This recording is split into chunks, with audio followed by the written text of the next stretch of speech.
परसु धरें अपमान।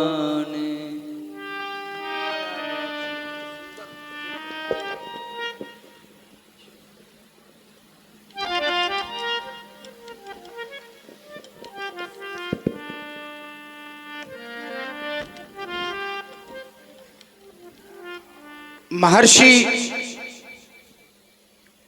परशुराम जी के द्वारा सेवक धर्म की परिभाषा परिभाषित की जा रही है। सेवक सो जो करे सेवकाई, सेवक वो है जो सेवकाई करे। जब जब बात आई तो शास्त्रों ने सेवक धर्म की परिभाषा परिभाषित की। सेवक वो है जो सेवकाई करे। मेरा ध्यान चला गया, सेवक सेवकाई तो करे लेकिन कैसे करे? तो कहा सेवक हित साहिब सेवकाई और करे सकल सुख लोभ बिहाई। सेवक का हित किसमें है? तो कहा साहिब सेवकाई, स्वामी की सेवा करने में। लेकिन स्वामी की सेवा करे तो कैसे करे? तो कहा करे सकल सुख लोभ बिहाई, सारे सुखों का परित्याग कर दे और लोभ का परित्याग कर दे, तब स्वामी की सेवा करे। करे सकल सुख लोभ बिहाई, छोड़ करके सुख और लोभ, तब स्वामी की सेवा करे। तत्काल मेरा ध्यान एक और चला गया, जहां ये कहते कि सारे सुखों का परित्याग कर दे सेवक और लोभ का परित्याग कर दे और सब तब स्वामी की सेवा करे। तो संसार में कुछ चीजें ऐसी हैं जो दुर्लभ है, नहीं दुर्लभ नहीं, असंभव है। क्या क्या? तो कहा सेवक सुख चाह असंभव, मान भिखारी असंभव, बेशनी धन असंभव, शुभ गति व्यभिचारी असंभव, लोभी यश चाह असंभव, चार गुमानी असंभव। क्या क्या असंभव है? तो कहा सेवक अगर सुख की कामना करे असंभव, कोई बात नहीं है। मान भिखारी, भिखारी अगर सम्मान की कामना करे असंभव। बेशनी धन, व्यसन करने वाला व्यक्ति अगर धन चाहे, धन की चाहना करे असंभव, क्योंकि व्यसन जुड़ा हुआ है तो धन ठहरने वाला नहीं है, व्यसनी धन। और शुभ गति व्यभिचारी, व्यभिचार करने वाला व्यक्ति अगर चाहे कि हमें परम गति मिल जाए असंभव। लोभी यश चाह, लोभी व्यक्ति यश की चाहना करे असंभव। चार गुमानी, ये चार गुमानी क्या है? चार होते हैं पुरुषार्थ, अर्थ, धर्म, काम और मोक्ष। गुमान करने वाला व्यक्ति चार पुरुषार्थ क्या है? असंभव। और अगर इतने लोग इतनी सारी बातों की चाहना और कामना करते हैं तो ऐसा लगता है कि नभ दुही दूध चाहिए प्राणी। नभ माने आकाश। ऐसा लगता है कि मानो ये आकाश को दूह करके दूध प्राप्त करना चाहते हैं। तो क्या आकाश से कभी दूध मिलेगा? असंभव है। तो ऐसा लगता है मानो आकाश से दूह करके ये दूध प्राप्त करना चाहते हैं। तो जैसे आकाश से दूध असंभव है, उसी प्रकार अगर इतने लोग इतनी बातों की चाहना और कामना करें तो ये सब असंभव है, ये मिलने वाला नहीं है। महात्मा परशुराम जी कह रहे हैं कि सुनौ राम जही शिवधनु तोरा, तो सहस बाहु सम सो रिपु मोरा। धनुष तोड़ने वाला सहस्त्रा बाहु के समान मेरा बैरी है। अब इधर से कहा जा रहा है कि धनुष तोड़ने वाला शत्रु हमारा, और इधर से कहा जा रहा है कि नहीं महाराज धनुष तोड़ने वाला दास तुम्हारा। कितना विरोधाभास है, इधर से दास तुम्हारा और उधर से शत्रु हमारा, और सामान्य शत्रु नहीं है। फिर कहते हैं कि सो बिलगाओ बिहाय समाजा, न तू मारे जाएंगे हैं सब राजा, सब राजा मारे जाएंगे। तो जिस समय ये कहते हैं कि सब राजा मारे जाएंगे, तो मेरा ध्यान इन सब राजाओं की ओर चला गया।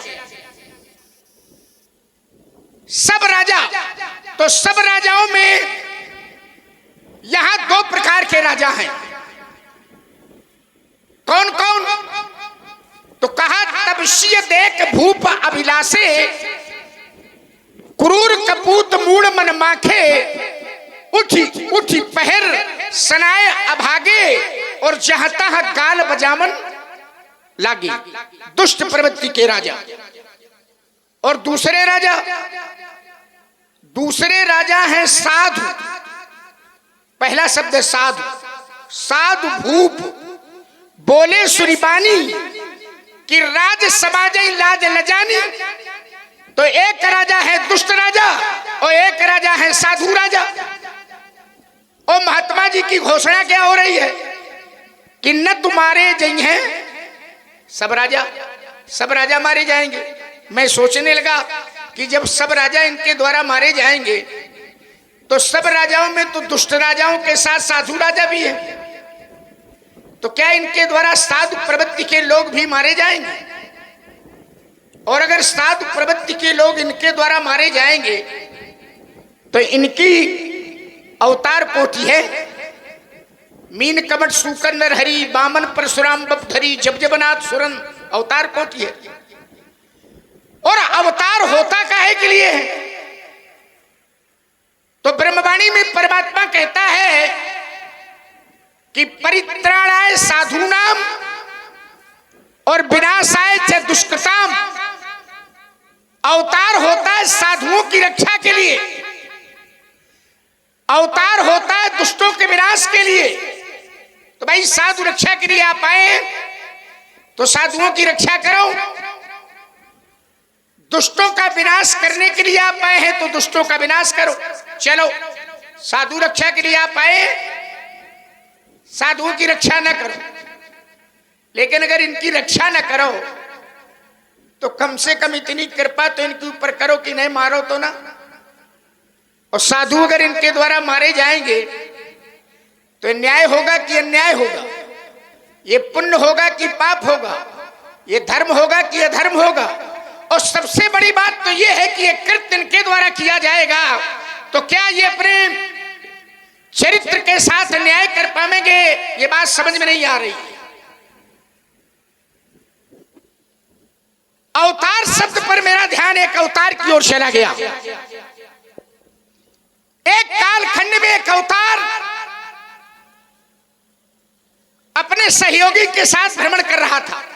ऐसा ही प्रातः काल का समय था, ठीक ऐसे ही सरोवर का किनारा था।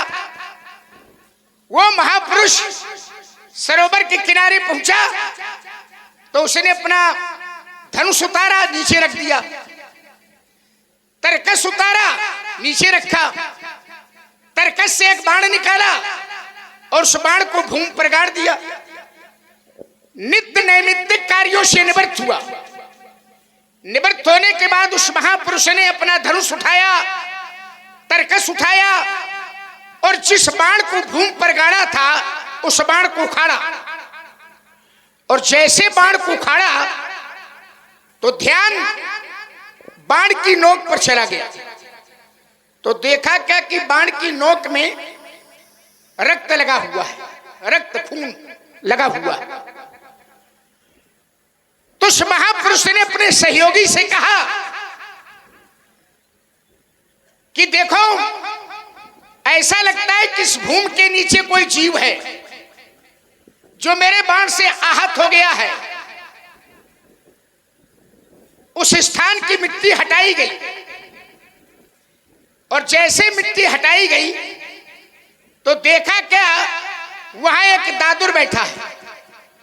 दादुर माने मेढक, एक मेढक बैठा है, और वो मेढक बाण से आहत हो गया था। तो उस महापुरुष ने मेढक से कहा कि तुम मेरे बाण से आहत हो गए, क्षत विक्षत हो गए, रक्त रंजित हो गए, लेकिन एक बार भी तुम्हारे मुंह से आवाज नहीं निकली। अरे कम से कम एक बार तुम्हें आवाज देनी चाहिए थी, तो तुम्हारी उपस्थिति का भान तो हमें हो जाता। वैसे तुम एक बार तुम्हारे मुंह से आवाज नहीं निकली, वैसे तुम दिन रात आवाज करते हो, टर टर करते रहते हो, पर इस बार बाण लगने के बाद भी तुम्हारे मुंह से आवाज नहीं निकली। आवाज देनी चाहिए, उपस्थिति का भान हो जाता। तो उस महापुरुष से उस दादुर ने महाराज बड़ा समीचीन उत्तर दिया। उस दादुर ने कहा कि प्रभु, संसारी लोग जब जीव को कष्ट देते हैं तो वो आपकी पुकार करते हैं, लेकिन आप ही जब जीव को कष्ट दोगे तो भला वो किसकी पुकार करेंगे, वो कहां जाएंगे। संसार से जब साधु संत त्रसित होते हैं तो उनकी रक्षा के लिए आपका उतार होता है। ये फरसा उनके लिए चलता है, साधु संतों की रक्षा के लिए ये फरसा उठता है। लेकिन आपे का फरसा जब साधु संतों पे चलेगा तो ये साधु संत कहां जाएंगे, किसकी पुकार करेंगे। परित्राणाय साधूनां विनाशाय च दुष्कृतां धर्म संस्थापनार्थाय संभवामि युगे युगे, इसको कैसे प्रमाणित करेंगे। बात समझ में नहीं आ रही है। महात्मा जी प्रणाम। प्रणाम की पृष्ठभूमि। एक बात समझ में नहीं आ रही है। बड़ा क्रोध है, लेकिन क्रोध के मूल में क्या है, क्रोध का कारण क्या है, किस कारण क्रोध है। अकारण, सकारण, कारण। क्या कारण, धनुष टूट गया है। क्रोध का कारण धनुष का टूटना है। धनुष के टूटने पर आप क्रोध कर रहे हैं। एक बात मैं आपको बता दूं, अगर क्रोध का कारण धनुष का टूटना है, धनुष के टूटने पर आप क्रोध कर रहे हैं, तो बहु धन भी तोरी लरिकाई और कबहु ना असर स्कीन गोसाई। महाराज महिराज, मैंने बाल्यावस्था में बहुत सी धनुइयां तोड़ी थी। अरे जब बहुत तोड़ी थी तो बहुत क्रोध नहीं था, एक टूटा है, क्रोध बहुत है। तो क्या इस धनुष पर आपकी ममता है तो कई हेतु, इसका हेतु, इसका कारण क्या है। पूज्यपाद प्रातः स्मरणी महामना, हम जानना चाहते कि यही धन पर ममता कई हेतु क्या है। सुमित्रानंद लक्ष्मण, मेरी वार्ता यहाँ के अधिष्ठाता राजा जनक से हो रही थी। मैंने उससे पूछा कि यज्ञों का खंडन किसने किया, उसे बताओ या दिखाओ। बताया जाता है नाम, दिखाया जाता है रूप, और इन दोनों कार्यों में से कोई कार्य संपादित नहीं कर पाया। तेरा भैया बोलता, उसके द्वारा भी अनिश्चयवाची सर्वनाम का प्रयोग। श्रीमान जी आए, मैंने सोचा कोई उत्तर मिलेगा, उत्तर तो दूर, इतना बड़ा आरोप। एक नई भूमिका आपने रखी है आज, और देखो मैं लगा रहा हूं उस पर कुछ न कुछ। राजकुमार लक्ष्मण ने कहा, इतने असंभव दुर्लभ, अगर भिखारी मान चाहे तो मान नहीं मिल सकता है, व्यभिचारी चाहे तो उसको वो गति नहीं मिल सकती है। पर मैंने जो दृष्टि लगाई वो केवल एक लगाई कि भाव कुभाव अनख आलस हूं और नाम जपत मंगल तीर्थ। कुछ भी असंभव नहीं है किसमें? सांकेतम परिहासम विस्तोतम हेलन में संकेत में, हास्य में, परिहास में, उठने में, गिरने में, हंसने में, बोलने, हर परिस्थिति में भाव से कुभाव में, अनख में, आनंद में किसी भी प्रकार से परमात्मा का नाम लिया जाए तो तत्क्षण मंगल प्रदान कर देता है। अब जैसे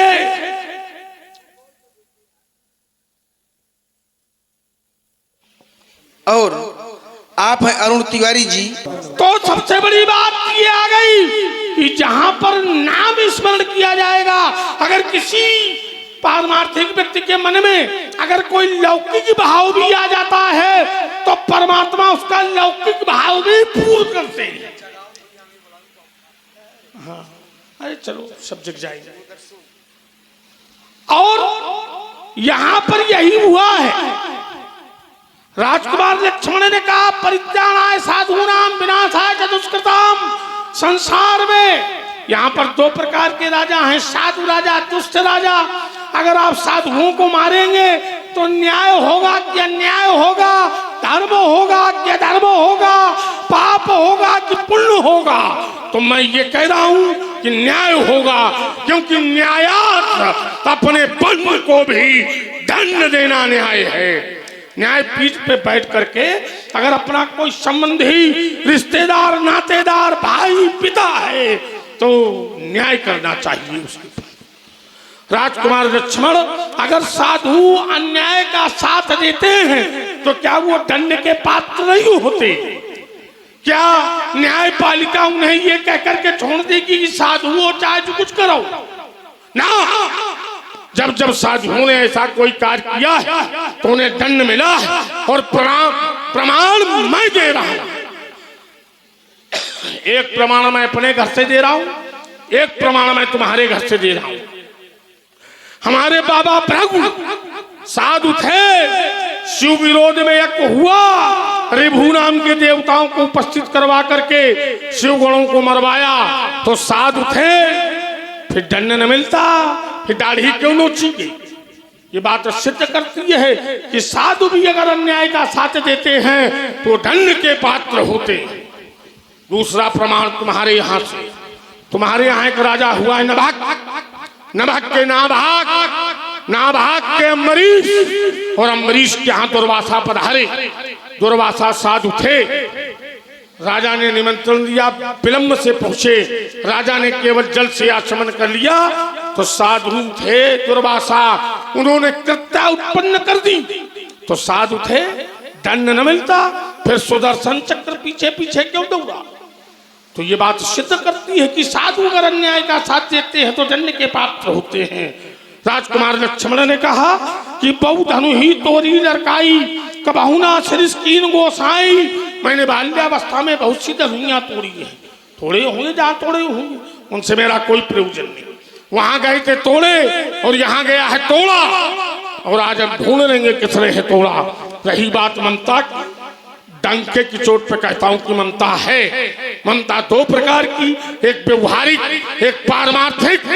व्यवहारिक ममता 10 स्थानों पे बसती है जो कि त्याज्य है, और पारमार्थिक ममता अपने इष्ट के प्रति, अपने इष्ट की वस्तुओं के प्रति जो ममता की जावे वो पारमार्थिक ममता होती है। और हेतु है हमारा धनुष तोड़ने वाला। इसलिए एक बात बता दूं, रे नृप बालक काल बस बोलत तू न समार, धनु ही संत प्रार धनु विदित सकल संसार। चलिए महाराज देखिए, संदर्भ से जुड़ी हुई बातें होनी चाहिए। मैंने 4 बातें रखी थी, उसमें कहा इतने लोग अगर इतनी बातों की चाहना कामना करें तो असंभव है। तो आपने कहा सब संभव है। क्या संभव है? सेवक सुख चाहे क्या संभव है? भिखारी सम्मान चाहे क्या संभव है? व्यसन करने वाला धन चाहे संभव है? तो आपने उसको जोड़ा कहां से? बोले भाव कुभाव वन खालसऊ, नाम जबद मंगल दिश दशवू। नाम का प्रभाव ऐसा है कि कोई कैसे भी जाप करे, ये विषय दूसरा है और ये विषय दूसरा है, ये इस संदर्भ से मेल नहीं खा रही। चलिए खैर, आपने कहा जो बात आपने रखी कि अन्याय का साथ अगर साधु देते हैं तो भी दंड के भागी होते हैं। और उदाहरण बोली, मैं एक अपने घर से दे रहा हूं, एक तुम्हारे घर से दे रहा हूं। आपने कहा कि हमारे बाबा भृगु साधु थे और इन्होंने अन्याय का साथ दिया था, शिव विरोध में यज्ञ हो रहा था, उसका समर्थन किया था, तो बोले दंड मिला, दाढ़ी नोच ली गई। अब हमें क्या मालूम, हम क्या जाने कि क्या क्या हुआ उनके साथ, ये आप जानो। अब बोले वो साधु थे, नहीं भृगु जी, देखिए हमारा विषय है साधु का, और भृगु जी साधु नहीं है। साधु किसी वर्ण व्यवस्था का नाम नहीं है, साधु किसी जाति का नाम नहीं है, साधु बहुत सुंदर वस्त्र का नाम नहीं है, साधु एक वृत्ति है, साधु एक स्वभाव है, साधु एक आचरण है।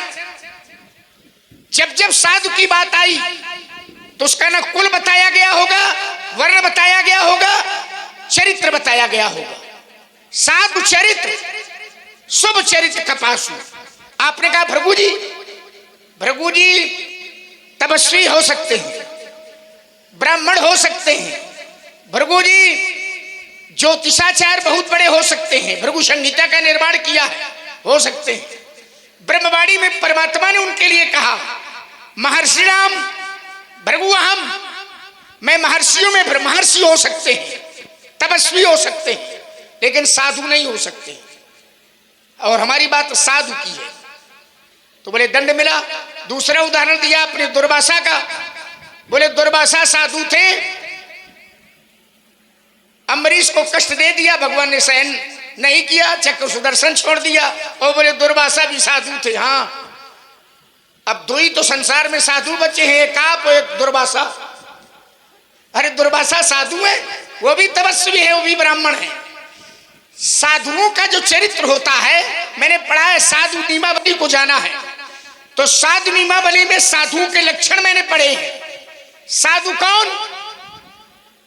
बोले समदम नियम नीत नहीं डोलई, अब परुष वचन कबहू नहीं बोलई। परुष माने कठोर वचन साधु कभी नहीं बोलते हैं। और जिन दुर्वासा को आप साधु बता रहे हो, दुर्वासा का चरित्र किसी से छिपा नहीं है महाराज, जिसको देखो उसी को श्राप दिए पड़े हैं, ये साधु के लक्षण है। तो दुर्वासा साधु नहीं है, तपस्वी ब्राह्मण है, ये स्वीकार है। तो है तपस्वी ब्राह्मण हो, आप जोड़ रहे हो साधु से, और हमारी बात साधु की है, तो ये दोनों साधु नहीं है। आपने कहा कि दुर्वासा ने, और देखिए एक सूचना है, कोई पहरा से भगवान की लीला देखने के लिए आए थे, उनकी अचानक तबीयत खराब हो गई है, तो हमारे आदरणीय श्री ज्ञानेंद्र डॉक्टर साहब समिति से मिलकर उस मरीज को जरा स्वस्थ करें, जाकर देखें शीघ्रता से। आदरणीय श्री ज्ञानेंद्र डॉक्टर साहब मरीज पहरा से हैं, जाकर उन्हें देख लें थोड़ा सा। चलिए देखिए भैया, बचे रघुपति भगत सजीवन मूरी, राम कृपा नासै सब रोगा, भगवान राम जी चाहेंगे वो स्वस्थ हो जाए। आइए महाराज, तो देखिए आपने कि दुर्वासा की एक घटना बताई कि दुर्वासा ने आचमन कर लिया, द्वादशी के कुछ पल शेष थे, अम्बरीश को अर्थात कष्ट दे दिया, भगवान से सहन नहीं हुआ, चक्र सुदर्शन छोड़ दिया। आइए मैं इसी बात को जोड़े दे रहा हूं। देखिए जब भगवान ने दुर्वासा के पीछे चक्कर छोड़ा तो क्यों छोड़ा? क्या दुर्वासा ने कोई अपराध किया था? दुर्वासा ने भगवान के भक्त को कष्ट दिया था, तो भगवान ने सहन नहीं किया था, ठीक। और इन्हीं दुर्वासा ने एक बार स्वयं भगवान को कष्ट दे दिया और भगवान ने सहन कर लिया। एक बार भगवान के यहां दुर्वासा पधारे, भगवान ने बड़ा स्वागत किया, हाथ जोड़ करके दुर्वासा के सामने खड़े हुए और कहा कि महाराज आप हमारे धाम को चलो। तो दुर्वासा ने कहा ऐसे नहीं चलूंगा। तो भगवान ने पूछा महाराज कैसे चलोगे? तो दुर्वासा ने कहा कि महाराज पहले रथ में बैल की तरह जुतो और फिर ले चलो। तो मर्यादा के रक्षक परमात्मा ने वैसा ही किया, रथ में बैल की तरह जुट गए। दुर्वासा ने मारे कोड़ों के भगवान की खाल उतार दी। वारे साधु, भगवान की खाल उतार दी। घर ले गए, अर्चन बंदन स्तवन पूजन करने के बाद फिर दुर्वासा के सामने परमात्मा खड़े हुए और कहा कि महाराज भोजन तैयार है, ग्रहण करो। इसमें तो आप आगे है ही हो। दुर्वासा तैयार हो गए। भोजन का पहला ग्रास जैसे मुख में डाला तो एक दासी वही बगल में खड़ी थी, तो उसने पूछ दिया कि महाराज भोजन कैसा बना है। तो क्रोध के अवतार दुर्वासा ने मुख के ग्रास को बाहर कर दिया, हाथ में जल लिया और कहा कि महाराज श्राप दे रहा हूं, क्यों भोजन के बीच में टोका गया। वारे साधु, अरे भाई घर में कोई सदस्य आ जाता है, अतिथि आ जाता है, अगर घर का सदस्य अतिथि वो भोजन कर रहा हो और घर का सदस्य अगर ये पूछ दे कि महाराज प्राय पूछ देता है कि भोजन अच्छा बना है कि बुरा बना है, घर का कोई व्यक्ति पूछ दे, तो क्या उस पूछने वाले व्यक्ति ने इतना बड़ा अपराध कर दिया कि भोजन करने वाला व्यक्ति कह दे हम श्राप दे रहे हैं, काहे टोका गया। ये साधु के लक्षण है। कहा श्राप दे रहा हूं, क्यों बीच में टोका गया। परमात्मा ने दुर्वासा के चरण पकड़ लिए और कहा महाराज आप श्राप न दो, आप जो कहोगे सो मैं करूंगा। तो दुर्वासा ने कहा कि जो मैं कहूंगा सो करोगे। भगवान ने कहा हाँ। तो दुर्वासा ने कहा जो मुक्का ग्रास, जो जूठन मैंने बाहर किया है, पहले इसको उठाओ, प्रसाद मान करके चखाओ, अंग प्रत्यंगों में मलाओ। मर्यादा के रक्षक परमात्मा ने इस जूठन को उठाया, प्रसाद मान करके चखा, अंग प्रत्यंगों में मला। दुर्वासा प्रसन्न हो गए। उन्होंने कहा महाराज आप मर्यादा के रक्षक हैं, आपने जूठन को प्रसाद मान करके चखा है, सारे शरीर में मला है, तो जाओ आज से मैं तुम्हें वरदान देता हूं कि जहां जहां इस जूठन का भाग आपके शरीर में लग गया है वहां वहां का भाग आपका वज्रवत हो जाएगा। हाँ, श्रद्धा के कारण आपने इसको पैर के तलुए पर नहीं लगाया है। भगवान ने उस जूठन को सारे शरीर में लगाया था लेकिन पैर के तलुए पर नहीं लगाया था। तो दुर्वासा ने कहा कि श्रद्धा के कारण आपने इसको पैर के तलुए पर नहीं लगाया है, तो आगे आने वाले अवतार में, आगे आने वाले किसी युग में जब कोई शत्रु तलुए तल पर बाण का प्रहार करेगा तब तुम्हारे शरीर से प्राण। तो वहां दुर्वासा ने अम्बरीश के यहां भगवान के भक्त को कष्ट दिया था और यहां दुर्वासा ने भगवान के भक्त को नहीं स्वयं भगवान को कष्ट दिया था। भगवान को कोई कष्ट दे दे तो भगवान एक बार सहन कर लेंगे, लेकिन कोई भगवान के भक्त को कष्ट दे तो परमात्मा कभी सहन नहीं करेंगे। सुन सुरेश,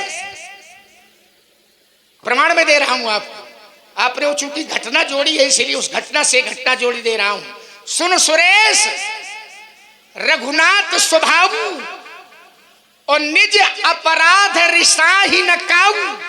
उनका कोई अपराध कर दे तो रिसा ही ना, क्रोध नहीं करते हैं, पर जो अपराध भगत कर करई तो राम रोष पावक सो जरई। मैं नहीं कह रहा, लोकहु वेद विदित इतिहासा और यह महिमा जाने दुर्वासा। और आप हैं अरुण तिवारी जी, ब्रह्म विचार मंच, राठ हमीरपुर महामंत्री चिल्ली व डॉक्टर ज्ञानेन्द्र सिंह जी चिल्ली राठ हमीरपुर। आपने पुनः 51 पुष्पमुद्राएं भार्गव परशुराम जी के चरणों में और 51 पुष्पमुद्राएं श्री लक्ष्मण जी के चरणों में सादर प्रदान किए। धन्यवाद, साधुवाद। भाई वाह, बहुत बढ़िया। हमारी बात को आपने अच्छे ढंग से काटा। लक्ष्मण कह रहे हैं कि नहीं, ना दुर्वासा साधु हैं ना भृगु जी साधु हैं, और हम कह रहे हैं दोनों साधु हैं। हमें मालूम है परिवेश का नाम साधु नहीं होता, किसी ऊंची जात में जन्म लेने वाले का नाम साधु नहीं होता। साधु एक वृत्ति है, साधु किसे कहते हैं तो कहा पर कारेत साधेत सा साधु, जो दूसरे के कार को साधे उसका नाम साधु। और बाबा भृगु ने संसार के कार को साधा। जिस समय संसार में मंत्रणा हुई कि संसार में सबसे श्रेष्ठ कौन है, कोई नहीं आगे आया, तब बाबा भृगु ने सहनशील और श्रेष्ठ देखने के लिए सबसे पहले भगवान शंकर के पास में गए। भगवान शंकर ने क्रोध